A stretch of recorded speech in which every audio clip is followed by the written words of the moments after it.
Hello dear students, welcome you all to the Bishop Academy online classes.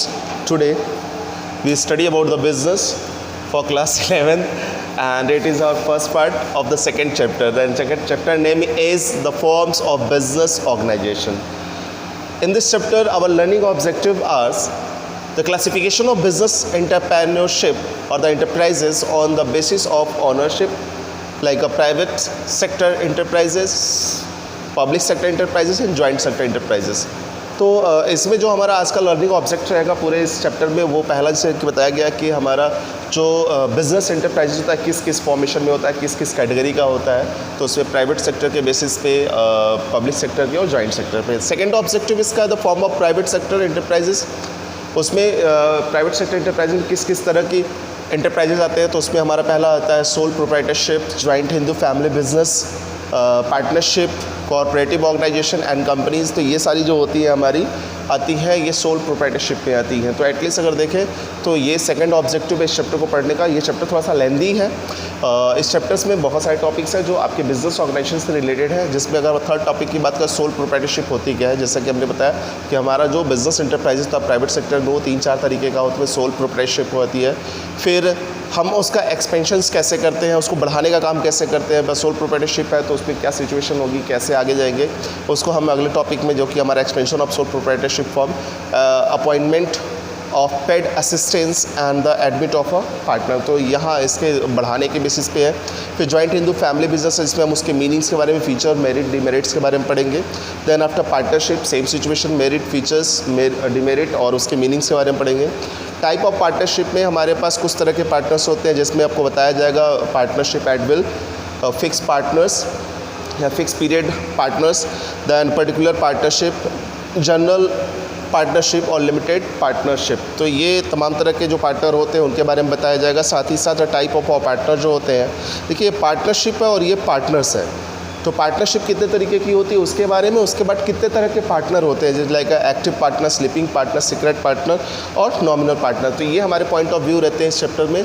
इसके साथ साथ कुछ और ऐसे minor as a basis of benefit in the partnership firm, minor partner होता है तो उसकी क्या सिचुएशन होती है उसके बारे में, formation of a partnership firm, partnership firm का फॉर्मेशन कैसा होता है, पार्टनरशिप डीड क्या होती है, registration of a partnership firm वो कैसे होता है, कंसिक्वेंस ऑफ नॉन रजिस्ट्रेशंस, जो नॉन रजिस्ट्रेशन वाली सिचुएशन होती है उसमें कैसी क्या चीज़ें आती हैं, किस तरह की सिचुएशंस होती हैं। उसके बाद कॉर्पोरेटिव ऑर्गेनाइजेशन की बात करें जिसमें मीनिंग, फीचर्स, मेरिट, डिमेरिट्स आती है। फिर टाइप ऑफ कोऑपरेटिव ऑर्गेनाइजेशन, तो उसमें कई तरह के कोऑपरेटिव ऑर्गेनाइजेशन आते हैं जैसे consumer cooperative, producer cooperative, marketing cooperative, credit cooperative, farming cooperative, housing cooperative organisations. ये होते हैं कोऑपरेटिव ऑर्गेनाइजेशन के कुछ टाइप्स होते हैं जो हम इसमें पढ़ेंगे। साथ ही साथ difference between partnership, cooperative organisation and फिर उसके बाद हम पढ़ेंगे जॉइंट स्टॉक कंपनी के बारे में जिसमें उसकी मीनिंग, फीचर्स, डिमेरिट, मेरिट्स के बारे में पढ़ेंगे। And at least after that companies के बारे में पढ़ेंगे और कंपनीज़ में कितने तरह की कंपनी होती है जैसे आपको private company, public company, one person company और इसके साथ privilege of private companies over the public companies, वो कैसी चीज़ें होती हैं, किस तरह की होती हैं और उसके बाद इन सभी चीज़ों के बारे में डिफरेंसेस को पढ़ेंगे।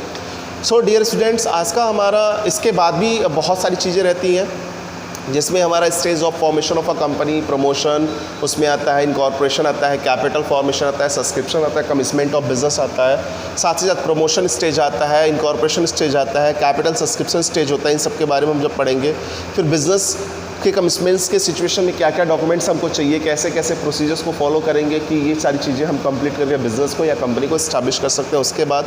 और साथ ही साथ memorandum of association and article of association के 2 मेन कंटेंट आते हैं इसमें। एंड आफ्टर दैट प्रॉस्पेक्टस हुआ और उसके बाद फैक्टर्स ऑफ कीपिंग माइंड।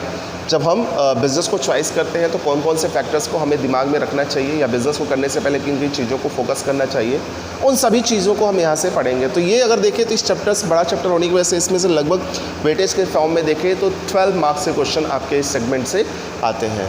तो आज के टॉपिक की अगर हम बात करें तो आज का हमारा जो टॉपिक है क्लासिफिकेशन ऑफ बिजनेस एंटरप्रेन्योरशिप या enterprises on the basis of ownership. तो हमने पहले पॉइंट को लिया है जिसमें हम प्राइवेट सेक्टर्स के बारे में समझेंगे और पब्लिक सेक्टर इंटरप्राइजेस का और जॉइंट सेक्टर इंटरप्राइजेस के बारे में पढ़ेंगे। तो हम पहले स्टार्ट करते हैं इंट्रोडक्शन की बात कर ले। तो नॉर्मली इसमें होता क्या है, A business enterprises is an organization which is engaged in the some business or the commercial activities. तो business enterprises क्या होता है? एक ऑर्गेनाइजेशन होता है जो कॉमर्शियल एक्टिविटीज़ में क्या होता है? इंगेज होता है, यानी कि बिजनेस का जो मेन मोटिव होता है परचेजिंग सेलिंग करके अपने प्रॉफिट को मेंटेन करना होता है। Every business enterprises is a separate and distinct unit of business. तो अगर देखें तो हर एक बिजनेस एंटरप्राइजेस क्या होता है, उसका अपना सेपरेट एरिया होता है, वो अलग तरीके से अपने आप को रिप्रेजेंट करता है। Every business entities adopt the some form of a business organization to carry out of business activities। तो अगर देखें हर एक बिजनेस ऑर्गेनाइजेशन क्या करती है, अलग अलग तरीके के क्या करती है, बिजनेस ऑर्गेनाइजेशन फॉर्म्स को अडॉप्ट करने का काम करती है। वो कैटेगरीज किस सेगमेंट की होती है? प्राइवेट सेगमेंट की होती है, पब्लिक सेक्टर की होती है और ज्वाइंट सेक्टर की होती है। तो आज हम लोग इन तीनों चीज़ों के बारे में जानेंगे। इसमें अगर प्राइवेट सेक्टर की बात करें तो एक बड़ा सिंपल सा वर्ड समझिए, कंट्रोलिंग एंड मैनेजमेंट जो होता है वो प्राइवेट हैंड में होता है। Business enterprises which are owned, control and managed by the private individual are known as the private sector enterprises. यानी कि ऐसा बिजनेस ऑर्गेनाइजेशन जिसको कंट्रोल और मैनेज करने का जो काम होता है वो प्राइवेट इंडिविजुअल करता है, यानी कि कोई एक व्यक्ति करता है, उसे हम प्राइवेट सेक्टर इंटरप्राइजेस कहते हैं। After that these enterprises work with the main motive of earning profit, जैसे Reliance India Limited, Tata company, Birla company, Wipro etcetera. तो ये इनका जो मेन मोटिव होता है वो प्रॉफिट को अर्न करना होता है, यानी कि ये जो भी काम करेंगे इनका पर्सनल प्रॉफिट होता है, उसमें पर्सनल इंडिकेशन होता है प्रॉफिट का। पब्लिक सेक्टर इंटरप्राइजेस की अगर बात करते हैं, the business enterprises which are owned, controlled and managed by the central state or the state government, central or the state government are known as the public sector enterprises. तो इसमें simple से समझ लीजिए कि वो एंटरप्राइजेस जिसको control और manage करने का जो काम होता है वो हमारी गवर्नमेंट करती है, चाहे वो स्टेट गवर्नमेंट हो या फिर सेंट्रल गवर्नमेंट हो। तो ऐसे सेक्टर्स को हम क्या बोलते हैं? Public sector enterprises. For the example इनका एक चीज़ और होता है, इनका जो जैसे कि यहाँ पर हमने देखा कि इनका मेन मोटिव होता है अर्निंग करना, प्रॉफिट को मेंटेन करना, लेकिन इनका मेन मोटिव प्रॉफिट को मेंटेन न करके होता है क्या है? सोशल वेलफेयर को ज़्यादा ये फोकस करते हैं या फिर इकोनॉमिकल डेवलपमेंट को ज़्यादा फोकस करते हैं। तो these enterprises work with the main motive of service. इनका जो मेन मोटिव होता है क्या होता है? वो सर्विस देना होता है। जैसे अगर हम बात कर लें स्टील की, यानी steel authority of India limited, ये स्टील वगैरह को, steel authority of India limited ये स्टील को रिप्रेजेंट करने का काम करता है, स्टील को बनाने का काम करता है। फिर Gill gas authority of India limited, LIC life insurance of corporation, ये सारी चीज़ें क्या करती है? सर्विस मोटिव होती हैं, ये लोगों को सर्विस प्रोवाइड करने का काम करती हैं। अब हम बात कर लेते हैं ज्वाइंट सेक्टर की। तो ज्वाइंट सेक्टर इंटरप्राइज में जैसे हमने यार प्राइवेट सेक्टर अलग है, पब्लिक सेक्टर अलग है, ये दोनों सेपरेटली अपना वर्क करते हैं, लेकिन ज्वाइंट सेक्टर की बात करें तो दोनों मिलके यहाँ पे काम करते हैं। यानी कि कुछ हिस्सा जो होता है प्राइवेट सेक्टर का होता है तो कुछ हिस्सा क्या होता है? पब्लिक सेक्टर होता है। Business enterprises which are owned, control and managed jointly by the private entrepreneur and the government, यानी कि वो बिजनेस एंटरप्राइजेज जिसको गवर्नमेंट और प्राइवेट एंटरप्रेन्योर दोनों मैनेज करने का काम करते हैं, ऐसे बिजनेस एंटरप्राइजेज को हम कहते हैं joint sector enterprises. In these